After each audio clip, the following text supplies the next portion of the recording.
Echalde, la puissance du commun au niveau de la famille, du quartier, du village.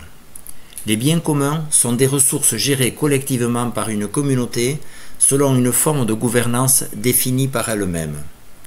La communauté, avec des membres bien déterminés, détermine une gouvernance qui va permettre d'établir et de faire évoluer les règles pour gérer une ressource sans jamais l'épuiser.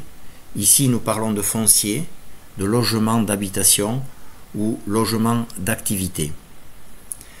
Le commun peut être décliné de différentes façons.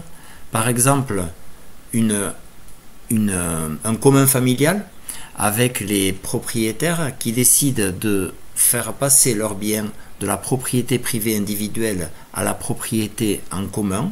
Cela ne coûte que 4% de la valeur des biens et ainsi tous les descendants seront protégés de génération en génération. Nous pouvons aussi penser à des associations de villages, de quartiers, de villes, où des propriétaires décident de faire la même chose ou d'acquérir ensemble pour protéger une partie de la population. Dans un commun, la population définit la gouvernance. Une famille définira ses règles, un village les siennes. Echalde est gouverné par 4 collèges. Habitants, financeurs, producteurs, collectivités locales. Ce n'est qu'un exemple de commun.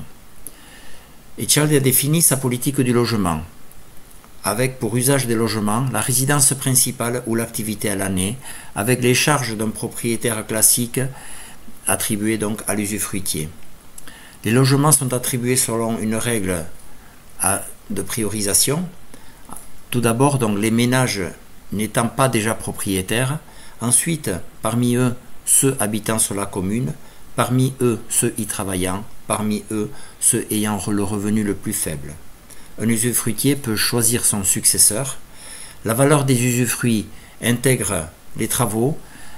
Elle est plafonnée à 50% de la valeur initiale du bien. Elle est indexée sur le revenu médian des ménages de la commune.